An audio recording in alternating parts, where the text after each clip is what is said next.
नमस्कार, मैं हूं आलोक मेहता। एचएसआई में आपका स्वागत है। हमारा अनुरोध है कि आप एचएसआई देखें, लाइक करें, सब्सक्राइब करें, मित्रों को, ग्रुप्स को फॉरवर्ड करें और उनसे भी आग्रह करें कि वे भी सब्सक्राइब करें ताकि अधिकाधिक दर्शकों तक हमारी बात पहुंच सके और उनकी राय, आपकी राय कमेंट्स के रूप में भी हमको मिल सके। हमेशा उसका स्वागत है।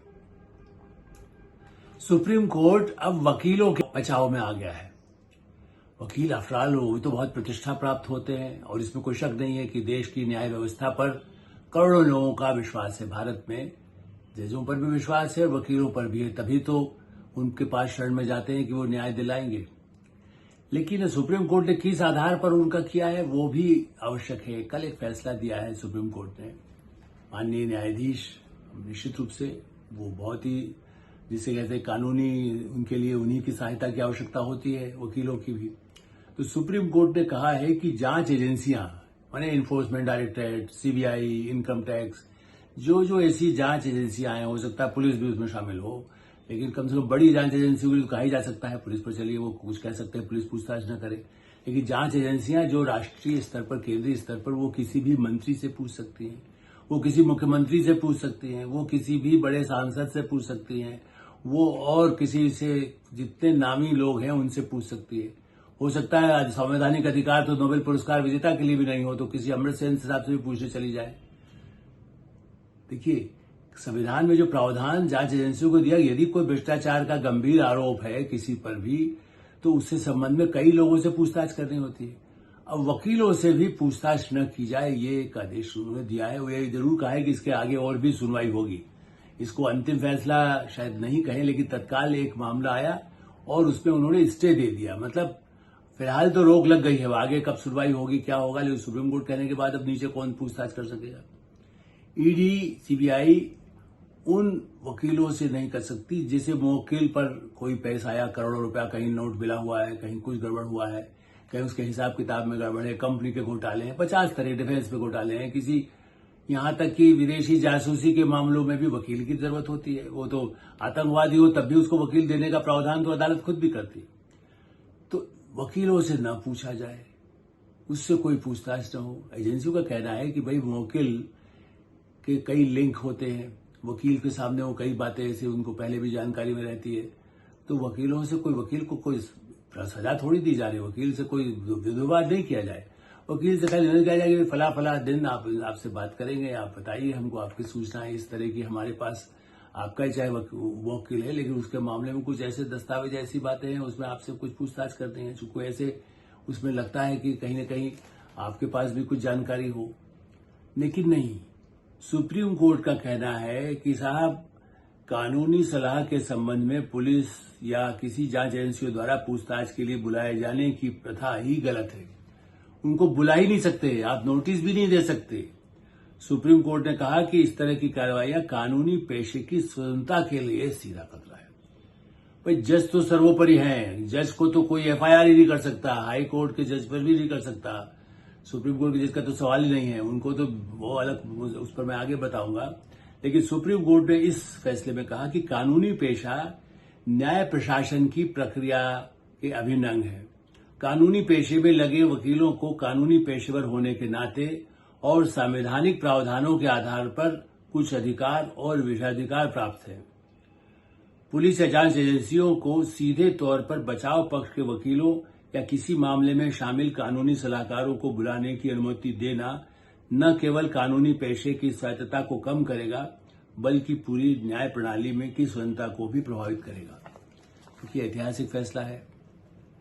आप बड़े से बड़े संपादक को वरिष्ठतम पद्मश्री मिला हो, पद्म भूषण मिला हो, कुछ ऐसा मैंने कहा कि किसी को भारत रत्न मिला हो, जो पत्रकार नहीं लेकिन कोई नेता हो, कोई अर्थशास्त्री हो, कोई विद्वान हो, कोई समाज सेवी हो, उससे पूछताछ कर सकते हैं। संवैधानिक अधिकार उसके लिए नहीं है। सांसद से पूछ सकते हैं, मंत्री से पूछ सकते हैं, लेकिन इनसे कोई अधिकार नहीं। इनके पास वकीलों को, मैंने पहली बार सुना है कि भाई उनको संविधान में नहीं, तो सुना था कि सांसद के गिरफ्तारी पर पहले उनको सूचना दी जाए संसद को। अब देश में लाखों करोड़ों कह सकते हैं कि लोगों के लिए, कानूनी मामलों के लिए वकील पेश होते हैं। बहुत ईमानदार वकील, बहुत बहुसंख्यक वही हैं, मैं भी मानता हूं। सुप्रीम कोर्ट की जज से लेकर के निचली अदालत तक लोगों का आस्था है उनमें। हम यही कहते हैं जब तक कोई आरोप नहीं आता तब तक तो वो ईमानदार हैं ही, और इसीलिए लोग न्यायालय की शरण जाते हैं। तो मुझे वकीलों के बारे में कोई पूर्वाग्रह नहीं है। कई मेरे बड़े से बड़े मित्र जो वकील हैं, वकील के बाद सांसद बन गए या जज बन गए, सुप्रीम कोर्ट के जज तक बन गए, जो वरिष्ठ जिनसे हमारे संबंध रहे, मैं उनको नहीं कहूंगा मित्र, लेकिन वो जज भी बन गए, सुप्रीम कोर्ट तक चले गए और रिटायर भी हो गए। कई मेरे पास उन सबके साथ फोटोग्राफ भी है। ऐसा भी नहीं कि मैं कोई प्रामाणिक बात नहीं कह रहा हूं। तो मेरा उन सबके प्रति बड़ा सम्मान है। लेकिन मेरा दूसरा तर्क यही है कि जांच एजेंसियां जब ऐसे वकील जो कैसे गंभीर मामलों में फंसे हों, भ्रष्टाचार के करोड़ों रुपया अलमारियों में भरा है, लाखों जो है दस्तावेज मिल रहे हैं, कोई शराब घोटाला हो, चाहे ये घोटाला हो, चाहे कोयला घोटाला हो, चाहे किस तरह के 2G हो, अब वकील यदि उनका कुछ कर रहा है उसका भी उनसे पूछताछ है। उसके पास जो जानकारियां समाज में उसके पास जो है, यदि उसको लगता है कि इस मामले में इनसे पूछताछ हो सकती है, और पूछताछ का मतलब उनको बुलाया और उनसे उस मुद्दों पर, उनको कोई गिरफ्तारी नहीं, उनको कोई हिरासत में लेने की बात तो है नहीं। अब सवाल यह है कि क्यों ये सवाल उठता है मेरी तरफ से, इसलिए कि जब जज पर ही बहुत गंभीर अपराध के आरोप आए, ऐसा ऐतिहासिक कभी नहीं हुआ कि करोड़ों के नोट बंगले के एक हिस्से में जलाए जाने का मामला किसी हाई कोर्ट के जज का मिला हो। भ्रष्टाचार के आरोप बहुत आए हैं, मैं उस पर नहीं जाता, उस पर मैं पहले कई कार्यक्रम कर चुका हूं। तो ऐसे मामले आए तो जज के बारे में तो इतना पहले तो FIR होने में ही 10 दिन लग गए, 1 हफ्ता लग गया, 4 दिन बाद फिर हाई कोर्ट ने कहा, तब तक कितने सबूत नष्ट हुए नहीं हुए, किसने किसको कहा क्या कहा हम नहीं जानते। वो मामला तो अब जस्टिस वर्मा का, जो दिल्ली हाई कोर्ट के जज रहे हैं, अब उनका ट्रांसफर भी कर दिया गया कि साहब वो सुरक्षित रहे तो उनको इलाहाबाद ट्रांसफर कर दिया, प्रयागराज जहां गाते हैं हम लोग। अब ऐसी स्थिति में, लेकिन वो अपना है, पद पर है, चाहे उनको काम न दिया जाए ये अलग बात है। अब वो मामला संसद में जाएगा, वहां अभियोग होगा, क्योंकि उनको हटा नहीं सकते। तो आपने उनसे पूछताछ, वो भी जब सुप्रीम कोर्ट ने कहा था तब उनसे थोड़ा सा पूछा गया, तो उन सब आरोपों को इनकार कर दिया। वो उसके पहले तो कोई पूछ ही नहीं सकता था, वो तो सुप्रीम कोर्ट ने कमेटी बनाई, जजों की कमेटी बनाई, तब पूछताछ हुई। उसमें सिद्ध हो गया कि हाँ वहां गड़बड़ हुआ है, वहां करोड़ों के नोट के उसमें गड़बड़ी में उनकी भूमिका रही है, उनकी जानकारी रही है, उनको बताया गया, सबूत नष्ट हुए, कई तरह के मामले हैं। अब वो संसद क्या करेगी, सुप्रीम कोर्ट करेगी, हम और आप उस पर फैसला नहीं करते। मेरा तो मानना है कि बहुत गंभीर मामला है, इसमें पहले भी मैं कह चुका हूं कि इसमें केवल ये कह दिया जाए कि इस्तीफा दे दो, या संसद ने कह दिया कि इनको हटा दिया जाए और राष्ट्रपति उनको हटा दें, ये सजा नहीं है। ये तो और जिसको कह सकते हैं पुरस्कार है। आप करोड़ों रुपया किसी के घर में मिले, उसके बाद पुरस्कार। अब मैं आता हूं वकीलों के बारे में। क्या कई वकील जो हैं, कई उनके काम है, कई साफ साफ यदि कहें, कई कानून मंत्री हैं, अभी भी है या पहले रहे हैं, वर्तमान में है, वो प्रैक्टिस करते हो ना करते हो। पहले तो वैसे कांग्रेस सरकारों में बड़े बड़े वकील और भाजपा सरकारों में बड़े बड़े वकील जो रहे, वो कोई मंत्री भी रहे, वो सांसद भी रहे। अब उनका यदि घोटाला आएगा और वो उस घोटाले से संबंधित कोई दूसरा मामला उससे जुड़ा हुआ है, उस घोटाले में उस वकील का भी कहीं न कहीं कोई भूमिका, कभी उससे संबंध रहा हो, उसका संबंध रहा। चूंकि जब तक वो मंत्री सांसद नहीं होता है तब तक कहता है मैं फ्री हूं, मैं प्रैक्टिस कर रहा हूं, मैं तो न्याय दिला रहा हूं। जिस दिन फाइल पर दस्तखत करके किसी कंपनी को ओबलाइज कर देते हैं, उसको बड़ा करोड़ों का फायदा देते हैं, तब कानून मंत्री के रूप में छूट देते हैं। पर्यावरण की छूट देना, दूसरी छूट देना, हर तरह से उसको सर्टिफिकेट देने की जो कानूनी प्रक्रिया है, जो न्याय के पास उपलब्ध है, न्यायिक अधिकार है कानून मंत्री के पास, फाइल सरकार में रहने के नाते वो कर देते हैं। अब उसके बाद वो जब मंत्री नहीं रहते, वकील बन जाते हैं। वो कई ऐसे विवादास्पद मामले, चाहे वो जस्टिस वर्मा का मामला ही नहीं हो, कई पुराने मंत्रियों का हो, वर्तमान का हो, सांसद का हो, अपराधियों का हो, आतंकवादी का भी हो, उन सब की पैरवी कौन करता है? वकील। और वकील को जानकारी होती है कई चीजों के मामले में खुद भी। हो सकता है, मैं फिर आरोप नहीं लगा रहा हूं, लेकिन शंका यह भी होती है कि वकील के पास ही पैसा बहुत जमा होता है। जैसे मैं पहले भी कहता था, कई बाबा है ऐसे चंद्रा स्वामी टाइप या दूसरे और भी मौनी बाबा या कितने बाबाओं का देश में इतिहास है। कई बाबा बहुत शंकराचार्य और बड़े, उनको कोई मोह माया नहीं होती, लेकिन कई ऐसे हैं जिनके हजारों करोड़ के आश्रम बन गए, हजारों करोड़ उनका पैसा बना लिया। और उनके पास कई, मुझे तो उन्होंने ऐसे लोगों ने बताया कि वो लोग सुरक्षा के लिए पैसा, नेता मुझे बताया था आज से 30 साल पहले, 40 साल पहले, कि भाई वो सुरक्षा के लिए यदि कहीं हमारे पास कुछ ऐसी संपत्ति है, डायमंड वगैरह है, तो हम फलाने वहां पर उनके आश्रम में रखाते ताकि कोई छापा उनके यहाँ तो पड़ेगा नहीं। ऐसे ही क्या जज के पास भी चूंकि सुरक्षा की, भाई देखिए मेरे यहाँ बड़ा खतरा है, मैं आपका मौके लूं, ये रखिए आप, उससे पूछताछ करने की छूट क्यों ना हो। पुलिस उसके साथ जाती है, मैं तो इसको भी मालूम, चलिए आप जज किसी को, वकील को जब पूछा जाए तो वो अदालत को जानकारी में भेज दे कि भाई हम इससे पूछताछ कर रहे हैं, इतना तो मैं समझ सकता हूं। लेकिन ये कहना कि जांच ही न की जाए, उससे पूछताछ का नोटिस भी देना, मैंने जांच के लिए बुलाना, क्योंकि वो तो कह देगा मैं बीमार हूं, मैं देश के बाहर हूं, मैं फलाना हूं, वो तो वैसे ही तारीख पे तारीख लगनी है। यदि नोटिस भेजते हैं तो नेता ही नहीं आते हैं बड़े बड़े, तो वकील क्यों जाएगा, वकील तो और वही तो तारीख दिलाता है, तो वो भी तारीख ले लेगा। ऐसी स्थिति में भारत की न्याय प्रणाली में आप यदि, जो मैं कह रहा हूं कि हजारों वकील बहुत अच्छे हैं, ईमानदार हैं और समर्पित हैं, बहुत कम आमदनी है, कई ऐसे बड़े बड़े वकील हैं जिनकी रोज की आमदनी 50 लाख, 30 लाख, 40 लाख, 1 करोड़, 2 करोड़, 5 करोड़ भी हो सकती है। एक दिन में ऐसा केस हो, बड़ी कंपनी है, देशी कंपनी, अब तो विदेशी कंपनी भारत में है, वो चार्ज कर सकती है कि भाई हम पूरे केस पे 10 दिन का है तो हम इतने 5 करोड़ रुपए लेंगे।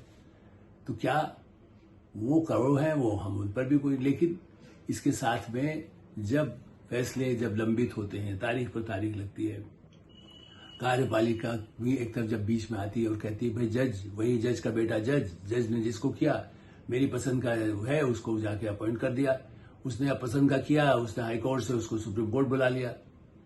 मैंने जज ही, मैंने कहना चाहिए कि वही तय करेंगे अपने परिवार का या किसी परिचित को अपॉइंट करने का, वही तय करेंगे। सरकार यदि रोकती है तो क्या देखो पेंडिंग क्या हुआ है। जजेस के स्थान इसीलिए खाली है कि सरकार और उनके बीच टकराव रहता है, चाहे हो तो राज्यों में होता है या केंद्र में, केंद्र सरकार जो उसको कहती है हम जांच करा रहे हैं, भाई इनका ऊपर कोई संदिग्ध मामले तो नहीं है। आप किसी को जज बना रहे हैं तो उसकी जांच एजेंसियों में जांच तो आवश्यक है ना, कोई उनका विदेशी संपर्क ऐसा तो नहीं है जिससे कल उनके फैसले पर ही आंच आ जाए। देश में अदालतों में करीब 5 करोड़ से अधिक फैसले विचाराधीन हैं और इसी तरह से ये आधारिक रिपोर्ट में बता रहा हूं आपको, 13 लाख मामले जो है वो 10 साल से, 30 लाख मामले 5 से 10 साल और लगभग 71,000 मामले 33 साल से लंबित हैं। न्यायपालिका की स्थिति ये है। और उनमें यदि कोई केजरीवाल जैसा फेस हो तो अगले दिन तारीख को रात को 12 बजे कोई कांग्रेसी नेता है या कोई नेता है तो हवाई अड्डे पर खड़ा हो गया तो उसके लिए रात को अदालत बुला ली जाएगी, वो खड़ा होकर के दे देंगे। कोई किसी ऐसे मामले में, एक ऐसा मामला है जिसमें अपील हुई है, मैं उसका पूरा देना अवमानना होगा, मैंने उसका अवमानना तो नहीं है, सुप्रीम कोर्ट के नतीजे पर आप समीक्षा कर सकते हैं, लेकिन रात को बुला करके एक के बाद एक जज बदल करके कहा गया नहीं इसको तो जमानत देना ही है। मानव अधिकारों के नाम पर कोई काम कर रहा है और उसको आप ये कह दें कि साहब नहीं इसको तो जमानत दीजिए, इसको किसी तरह नहीं छोड़ा जाए, आप इसको नहीं गिरफ्तार रख सकते हैं। क्यों? चूंकि आपका बड़ा ही उससे पुराने उसके संबंध कानूनी परिवारों से रहा हो तो आप उसके लिए रात को 12 बजे अदालत खोलें, ऐसा कोई जाति तो हो नहीं रही है। आप हिरासत में लेना महिला के साथ तो किसी को, खास करके जो खुद कानून की जानकार हो, खुद बड़े बात करो, उसको कोई अदालत उनको पुलिस जाकर के जेल में नहीं ठूस देगी, ऐसी तिहाड़ जेल में साधारण बंदियों के बीच में। लेकिन उनके संरक्षण के लिए अदालत आ जाती है। कोई सामान्य कहीं आदिवासी है उस पर जाति हो रही है तो उसकी सुनवाई में तो सुप्रीम कोर्ट तो पहुंच ही नहीं पाएगा। ऐसी स्थिति में जब न्यायपालिका के लिए सब समान है, जब कहा जाता है कानून की नजर में सब समान है, तो वकील को संवैधानिक अधिकार है ये फैसले पर।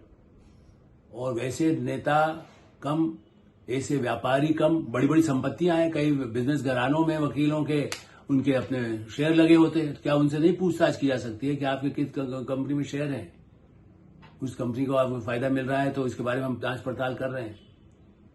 आपने फलाने एजुकेशन इंस्टीट्यूट या फलाने इंस्टीट्यूट बना रखे हैं, उन सब में उसमें क्या गड़बड़ हुआ है तो उसको पूछताछ से नहीं कर सकते हैं, क्योंकि वो केस वो लड़ रहा है।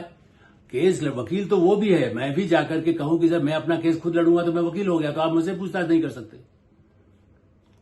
आदरणीय सुप्रीम कोर्ट से मैं कहूंगा इस पर पुनर्विचार करें। और संसद, दूसरा मामला है जज से जज के परिवार की नियुक्ति का, उस पर भी मेरा मानना है कि बार बार मैं फिर से अपील करूंगा, न्यायपालिका में जज खुद ही सब जज का फैसला न करें, उसमें कमेटी हो जिसमें सुप्रीम कोर्ट के चीफ जस्टिस रहे, हमें इस पर आपत्ति नहीं है, हाई कोर्ट के चीफ जस्टिस रहे, इस पर भी आपत्ति नहीं, लेकिन उसमें कार्यपालिका के जो पहले कभी प्रावधान रहा है, खुली छूट मत दीजिए कि जब चाहे सुप्रीम कोर्ट के जज को अपॉइंट कर दें या डिसमिस कर दें, जो इंदिरा गांधी के कार्यकाल में इमरजेंसी में हुआ।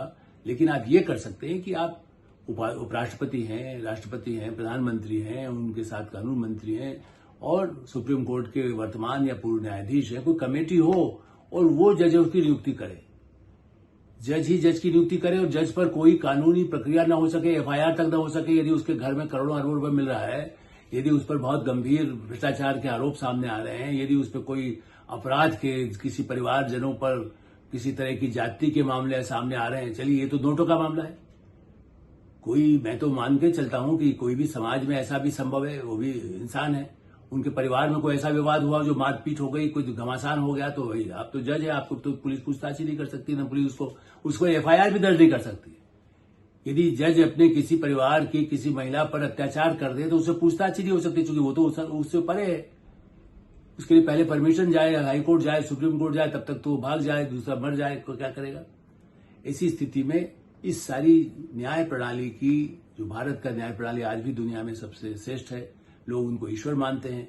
इसी दृष्टि से वकीलों के बचाव का मामला तो आगे पुनर्विचार, जब भी आगे तारीखें लगती हैं, तारीख पर तारीख लगती है, लेकिन ये इससे तो तत्काल हटना चाहिए, क्योंकि वो राजनीति में भी शामिल हैं, वो व्यापार में भी शामिल हैं, वो कई मामलों में कई वकील कई तरह का काम करते हैं, आमदनी उतनी नहीं हो सकती। कई अच्छे ईमानदार वकील है तो उन्होंने बिजनेस में लगा रखा है, मान लीजिए पैसा किसी बिजनेस पार्टी में, किसी दुकान में लगा रखा है, किसी कंपनी में लगा रखा है, तो क्यों नहीं उनसे पूछताछ हो सकती। एडिटर में विराम देते हैं। आप एडिटर देखते रहें, लाइक करें, सब्सक्राइब करें, मित्रों को ग्रुप्स को फॉरवर्ड करें, और आपकी कोई राय हो तो उससे हमें अवश्य अवगत कराएं। धन्यवाद, नमस्कार।